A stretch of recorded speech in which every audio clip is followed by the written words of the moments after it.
Assalamualaikum warahmatullahi wabarakatuh. Izin memperkenalkan diri, nama saya Kayla Fianka Talaya dengan NIM 2005880 dari kelas 4B Sisdel, mahasiswa UPI Kampus Daerah Purwakarta, Program Studi Sistem Telekomunikasi. Video ini dibuat untuk memenuhi tugas ujian tengah semester mata kuliah Jaringan Komunikasi Data dengan dosen pengampu Bapak Galura Muhammad Suranegara, SPDMT. Video ini membahas Submarine Cable Telegraphy Map, IPv4 Public dan Private, dan konversi IP Public ke biner. Pembahasan pertama mengenai Submarine Cable Telegraphy Map. Apa itu submarine cable? Submarine cable atau kabel bawah laut adalah teknologi penyaluran tenaga listrik menggunakan kabel yang dilakukan di bawah laut. Penyaluran tenaga listrik tersebut menggunakan media jaringan fiber optik yang memiliki kecepatan transmisi data setara dengan kecepatan cahaya dan dianggap sebagai kabel dengan kualitas terbaik dalam telekomunikasi. Teknologi kabel bawah laut digunakan untuk menghubungkan telekomunikasi negara-negara di seluruh dunia melalui kabel yang diletakkan di dasar laut. Selanjutnya ada struktur penyusun submarine cable. Seperti yang terlihat pada gambar. Yang pertama ada polyethylene, yang kedua ada mylar tape, yang ketiga ada stranded steel wires, yang keempat ada penahan air berbahan aluminium, yang kelima ada polikarbonat, yang keenam ada tabung tembaga atau aluminium, yang ketujuh ada petroleum jelly, dan yang kedelapan ada fiber optik. Kemudian ada sejarah singkat submarine cable dari tahun 1850 hingga 2020. Kabel bawah laut atau submarine cable adalah kabel yang diletakkan di permukaan dasar laut, termasuk dengan cara ditimbun atau drill. Kabel bawah laut untuk telekomunikasi pertama kali digelar melintasi Selat Dover pada Agustus 1850 yang mengkoneksikan kota Dover, Inggris dan kota Calais, Prancis. Pada tahun 1856, kabel bawah laut telah digunakan di berbagai benua seperti Amerika, Eropa, Australia, bahkan Asia. Kemudian kabel telegram lintas Samudra Atlantik berhasil digelar menghubungkan Irlandia dan Newfoundland di benua Amerika pada tahun 1858. Sejak penemuan kabel fiber optik, kabel bawah laut kini sudah berkembang menjadi sistem komunikasi kabel laut atau SKKL yang saling berhubungan. Dikutip dari ICPC di International Cable Protection Committee,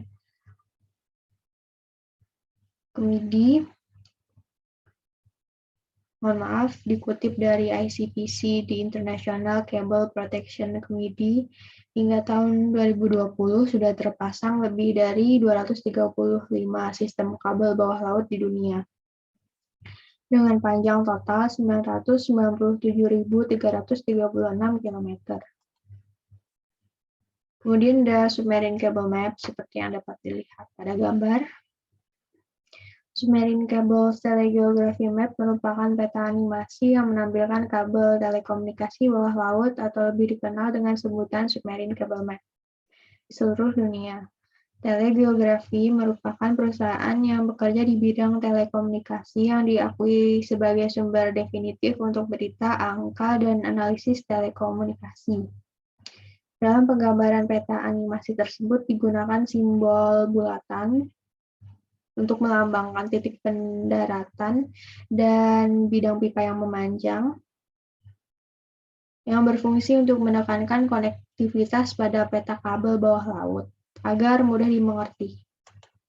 Kemudian ada instalasi submarine cable, terdapat 4 tahap. Yang pertama ada tahap survei, yang kedua ada PLGR atau Pre-lay Grapnel Run and Route Clearance, yang ketiga ada aktivitas penggelaran kabel laut, dan yang keempat ada Post-lay Inspection and Burial atau PLIB.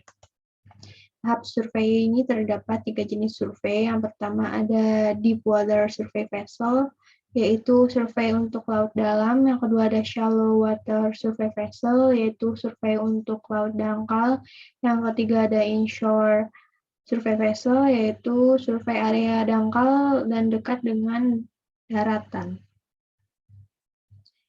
Metode yang digunakan saat survei ada dua, yaitu multi-beam bathymetry dan side-scan sonar imagery.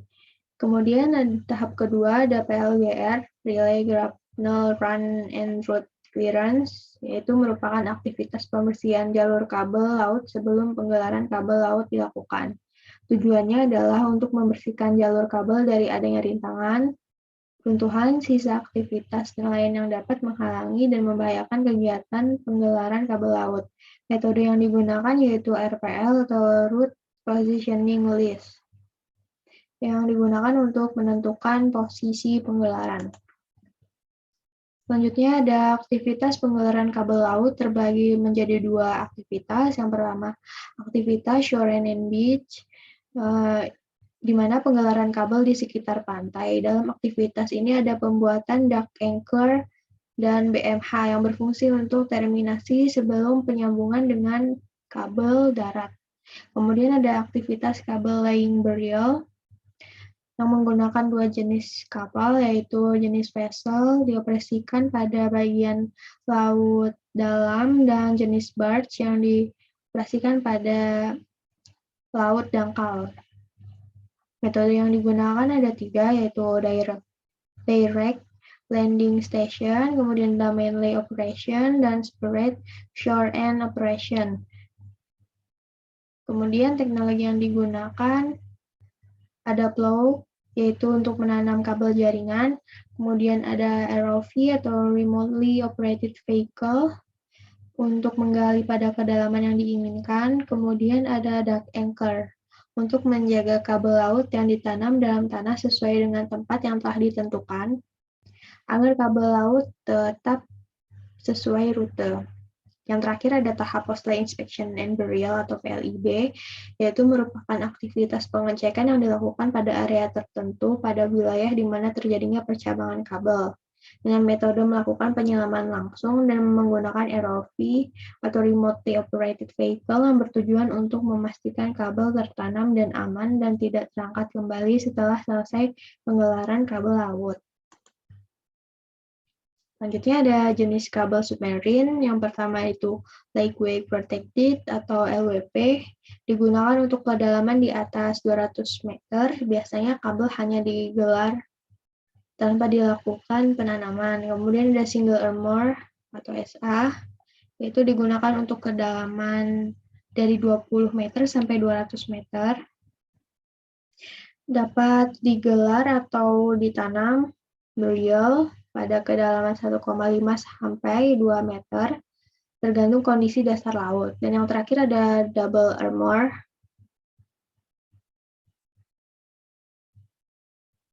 Mohon maaf, ada double armor atau DA, yaitu digunakan pada kondisi dasar laut yang memerlukan proteksi yang lebih baik seperti shorend hingga kedalaman 20 meter.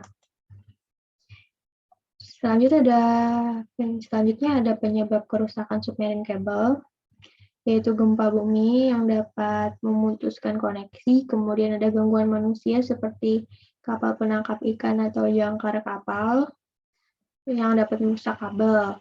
Selanjutnya ada makhluk laut seperti hiu, tetapi pada umumnya kerusakan yang ditimbulkan kecil. Selanjutnya ada peralatan juga bisa gagal dengan sendirinya, namun hal ini sangat jarang terjadi. Proses perbaikan submarine cable terdiri dari beberapa tahap sebagai berikut.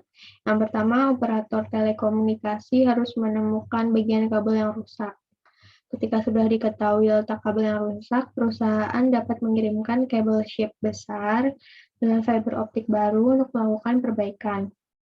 Jika bagian kabel yang rusak kurang dari 1,98 km, maka kru akan mengirimkan robot seperti tank yang dapat bergerak di dasar laut. Robot tersebut akan memotong bagian kabel yang rusak dan menarik ujung kabel yang longgar ke atas kapal. Sedangkan Pada kedalaman air tertentu, robot tidak dapat bekerja sehingga teknisi menggunakan grapnel.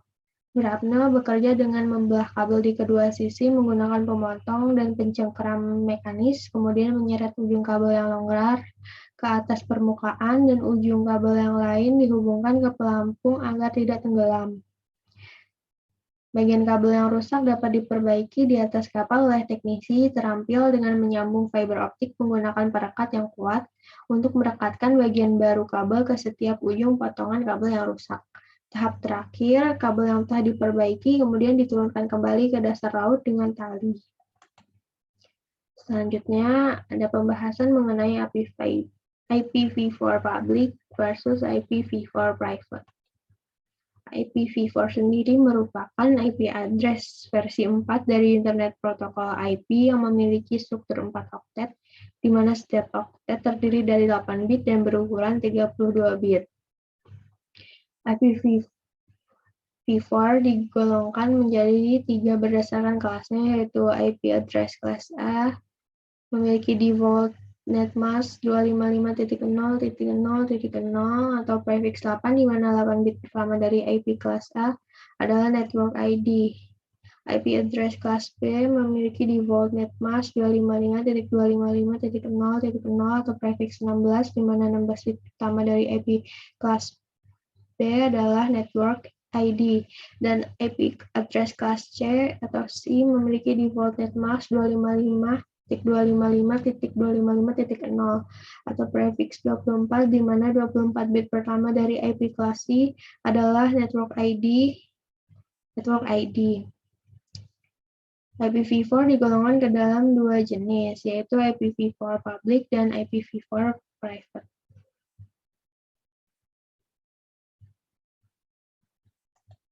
Selanjutnya ada IPv4 public. IPv4 public adalah alamat yang digunakan untuk terhubung ke internet. Public IP address dapat dikategorikan menjadi 2 berdasarkan sifatnya, yaitu dynamic IP address dan static IP address. Dynamic IP address adalah IP pada perangkat PC yang akan berubah setiap kali di restart. Penerapan IP dynamic ini dinilai memudahkan user karena perangkat akan secara otomatis mendapatkan IP saat terkoneksi dengan jaringan. Sedangkan static IP address adalah IP pada perangkat PC yang dialokasikan secara permanen oleh router sehingga IP tidak berubah ketika perangkat di restart.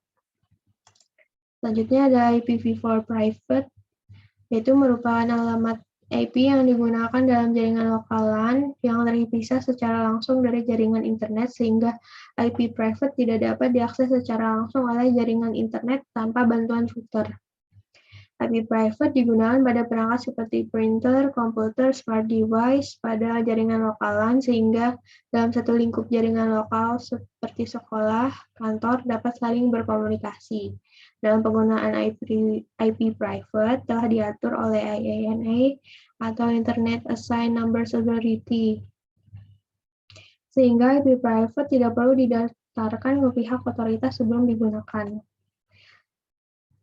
Dari pembahasan sebelumnya dapat disimpulkan perbedaan IPv4 public dan IPv4 private, sehingga keduanya memiliki beberapa perbedaan, diantaranya yaitu IP public bersifat unik antara user yang satu dan user yang lain tidak memiliki IP public yang sama, sedangkan IP private dapat digunakan oleh banyak user. Kemudian IP public dapat diakses secara langsung di jaringan internet, sedangkan IP private tidak dapat diakses secara langsung di jaringan internet karena IP private bersifat non-routable dan perlu bantuan NAT atau Network Address Translation untuk mengakses internet. Yang terakhir, penggunaan dari IP public harus memiliki perizinan oleh lembaga pemerintah yang menangani IP dengan menggunakan sistem berlangganan kepada Internet Service Provider atau ISP, sedangkan IP private tidak perlu didaftarkan ke pihak otoritas sebelum digunakan karena IP private telah diatur oleh IANA atau Internet Assigned Numbers Authority. Selanjutnya yaitu pembahasan mengenai konversi IP public ke biner. Telah didapatkan public IP address 139.0.52.2045 yang dapat dilakukan dengan mengetik pada browser what's my IP, kemudian akan muncul public IP address. Kemudian dilakukan konversi menggunakan deret 8 angka. Yang pertama, binar dari 139. 139 nilainya mendekati angka 128, maka 128 bernilai 1. Kemudian 139 dikurangi 128, hasilnya 11. Maka angka yang nilainya mendekati 11, tetapi nilainya di bawah 11 adalah 8, maka 8 bernilai 1. Kemudian 11 dikurangi 8, hasilnya yaitu 3, maka di antara 8 deret angka tersebut yang nilainya mendekati 3 tetapi di bawah 3 adalah 2, maka 2 nilainya 1. Kemudian 3 dikurangi 2 adalah 1, maka 1 nilainya 1. Untuk angka yang tidak digunakan akan bernilai 0, dan jika 128 ditambah 8 ditambah 2 ditambah 1, maka hasilnya adalah 139.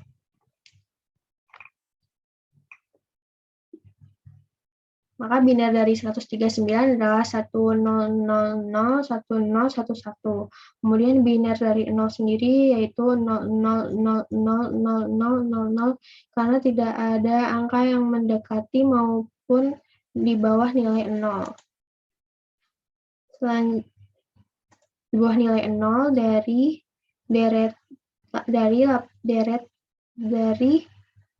8 deret angka tersebut. Selanjutnya ada biner dari 52, yaitu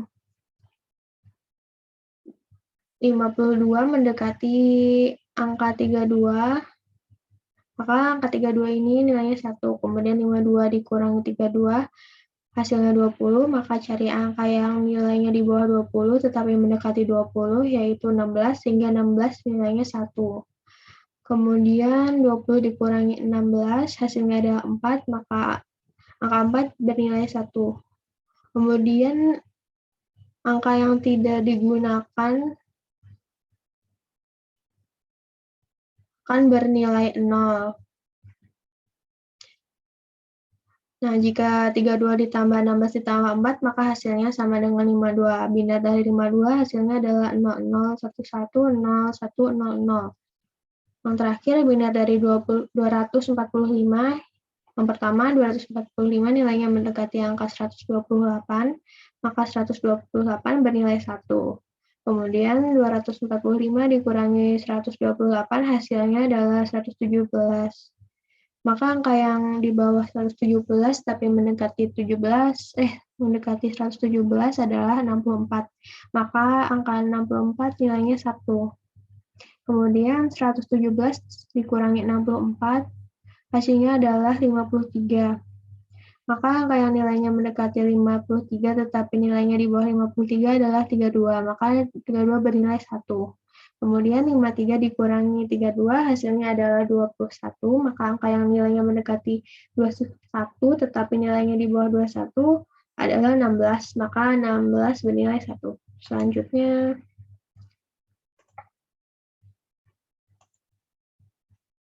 Selanjutnya 21 dikurangi 16. Hasilnya adalah 5, maka angka yang nilainya mendekati 5 tapi di bawah 5 adalah 4, sehingga 4 bernilai 1. Kemudian 5 dikurangi 4, hasilnya 1, maka angka 1 bernilai 1. Untuk angka yang tidak digunakan akan bernilai 0. Dan jika 128 ditambah 64 ditambah 32 ditambah 16 ditambah 4 ditambah 4, hasilnya adalah 245.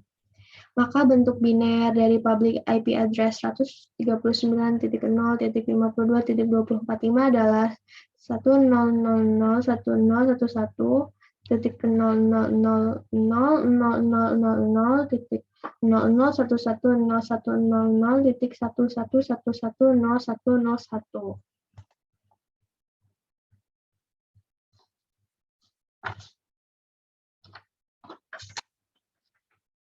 Mungkin cukup sekian dari saya. Mohon maaf bila ada tutur kata atau tindakan yang kurang berkenan. Dengan ini saya tutup presentasi saya. Terima kasih. Wassalamualaikum warahmatullahi wabarakatuh.